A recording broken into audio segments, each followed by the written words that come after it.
কিরগিজস্তানে স্থানীয়দের সাথে মিশরীয় শিক্ষার্থীদের সংঘর্ষের জেরে বিদেশিদের ওপর হামলা চালানো হচ্ছে। সেখানে আটকে পড়া বাংলাদেশি শিক্ষার্থীদের চার্টার্ড ফ্লাইটে দেশে ফিরিয়ে আনার চেষ্টা করছে উজবেকিস্তানের বাংলাদেশ দূতাবাস।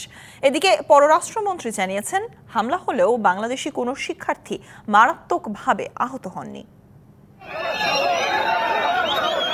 মধ্য এশিয়ার দেশ কিরগিজস্তানের রাজধানী বিশকেকে বিদেশিদের ওপর হামলার ঘটনায় আতঙ্কে দিন কাটছে বাংলাদেশি প্রায় ৮০০ মেডিকেল শিক্ষার্থীর।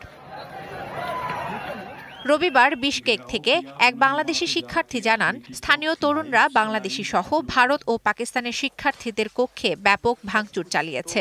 এমন পরিস্থিতিতে নিরাপত্তাহীনতায় থাকা শিক্ষার্থীরা দ্রুত দেশে ফিরতে চান।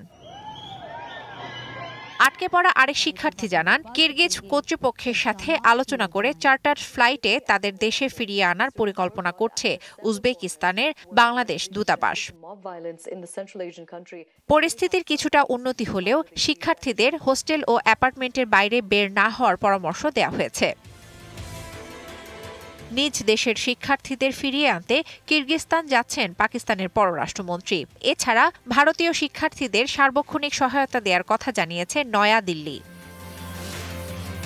নগদে ৫০০ টাকা বা তার বেশি পেমেন্টে পেতে পারেন ঢাকায় জমিসহ ২০ কোটি টাকার পুরস্কার।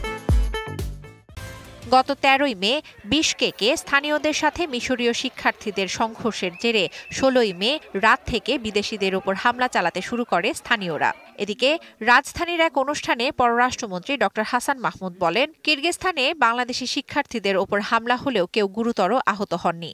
এখন পরিস্থিতি শান্ত আছে এবং কোনো বাংলাদেশি ছাত্র সিভিয়ারলি উন্ডেড হয়েছে বলে আমাদের কাছে সংবাদ আসেনি এবং কিরগিজস্তানের কর্তৃপক্ষ তারা জানিয়েছে তারা পরিস্থিতি নিয়ন্ত্রণে এনেছে। শোভন শাহমিন দিশা, ডিবিসি নিউজ ডেস্ক।